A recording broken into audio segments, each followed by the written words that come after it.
Om Swastiastu. Assalamualaikum warahmatullahi wabarakatuh. Salam kebajikan, salam sejahtera untuk kita semua. Salam Namo Buddhaya. Perkenalkan, saya Ikhrudin Stame, guru matematika di SMA Negeri 1 Manggis, Bali.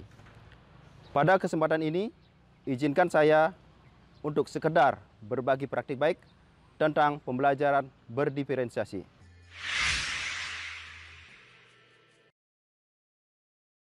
Situasi yang terjadi saat ini, banyak guru, mungkin termasuk kita, membelajarkan anak didik kita semau kita saja, tanpa memperhatikan potensi awal atau kemampuan awal yang mereka miliki. Sebuah tantangan besar bagi kita, bagaimana agar kita bisa membelajarkan anak didik kita sesuai dengan potensi awal yang dimiliki, ataupun gaya belajar yang mereka miliki. Asesmen diagnostik kognitif saya berikan dalam bentuk soal kuisis yang berisi soal berkaitan dengan pengetahuan awal atau materi prasyarat sebelum mempelajari materi dimensi 3. Nah, hasil ini saya jadikan sebagai dasar dalam pembentukan kelompok, sehingga kelompok yang terbentuk benar-benar heterogen dari segi kemampuan kognitifnya. Selanjutnya, asesmen diagnostik non-kognitif saya berikan soal dalam bentuk web. Tujuannya untuk mengenali gaya belajar yang mereka miliki. Nah, berdasarkan hasil ini, ternyata mereka memiliki beraneka ragam gaya belajar. Ada yang tipe auditori, visual, dan juga kinestetik. Nah, dalam hal ini saya mengembangkan media belajar berbasis web, yaitu web terintegrasi, dengan bantuan akun belajar.id.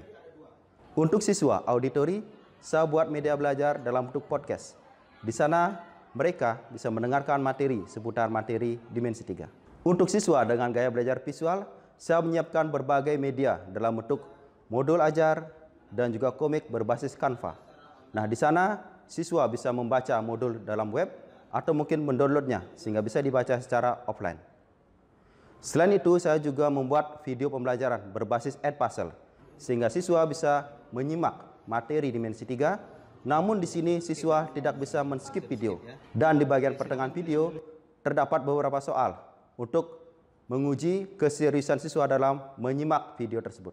Nah, untuk siswa dengan tipe kinestetik, saya kembangkan media belajar dalam bentuk game. 2 game yang saya buat, yang pertama berbasis lab worksheet. Nah, di sini siswa belajar materi dimensi 3 bisa dengan menggambar, drag and drop, serta mengklik jawaban. Selanjutnya, saya juga buat 2 game berbasis word wall, yaitu game pesawat dimensi 3 dan game labirin dimensi 3. Nah, di sana juga ada menu top 10 atau 10 besar sebagai motivasi siswa untuk memainkan game tersebut. Ternyata melalui game, ketegangan dalam belajar matematika tidak ada lagi. Siswa sangat nyaman belajar sambil bermain dengan game tersebut. Oke, masuk.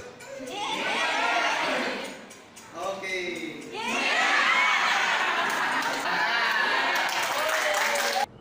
Selanjutnya, melalui asesmen diagnostik kognitif dalam bentuk menggambar bangun ruang, diperoleh fakta bahwa sebagian besar siswa sangat kurang sekali dalam kompetensi ini, sehingga materi prasyarat dimensi 3 belum dikuasai dengan baik.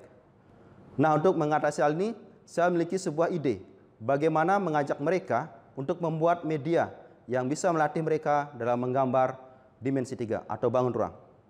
Saya ajak siswa untuk memanfaatkan bahan-bahan yang ada di sekitarnya, yaitu berupa pipet plastik dan kardus bekas, untuk membuat media menggambar bangun ruang.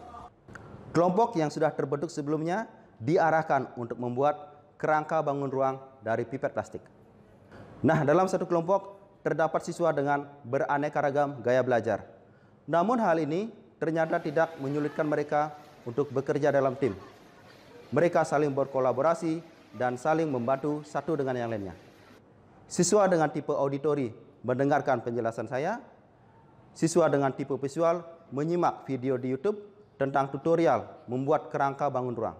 Nah, mereka berdua mengarahkan siswa tipe kinestetik untuk membuat bangun ruang.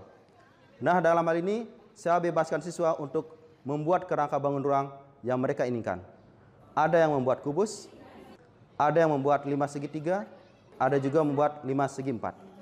Nah, setelah bangun ruang dan media gambar selesai, mereka diarahkan untuk berlatih menggambar bangun ruang yang 3 dimensi menjadi 2 dimensi.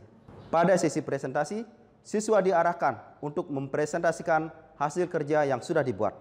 Kemudian, berlatih menggambar bangun ruang tanpa menggunakan media gambar lagi. Buat bangun ruang 5 segitiga dengan bahan dasar bed dengan panjang rusuk 12 cm.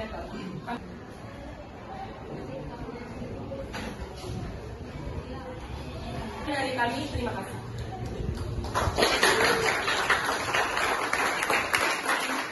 Nah, pada sesi evaluasi, saya berikan bahan evaluasi berupa soal uraian.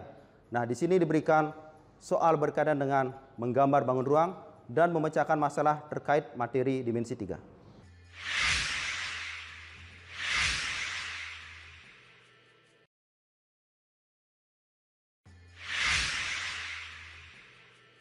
Praktik baik yang saya lakukan tentu masih jauh dari kata sempurna. Untuk itu, saya memerlukan refleksi atau umpan balik dari berbagai komponen. Yang pertama, saya meminta refleksi dari siswa yang sudah melaksanakan proses tersebut. Melalui media pengubah dimensi ini sangat membantu kami dalam belajar menggambar bangun ruang. Media game yang ada di dalam web juga meningkatkan motivasi kami dalam belajar matematika. Saya juga meminta umpan balik dari rekan sejawat. Pembelajaran berdiferensiasi yang dilaksanakan oleh Bapak Eka Tetsname sangat membantu siswa dengan gaya belajar yang berbeda-beda sehingga tujuan pembelajaran dapat tercapai dengan maksimal. Demikianlah pembelajaran berdiferensiasi yang sudah saya laksanakan. Semoga bisa bermanfaat dan bisa menjadi salah satu inspirasi bagi Bapak Ibu.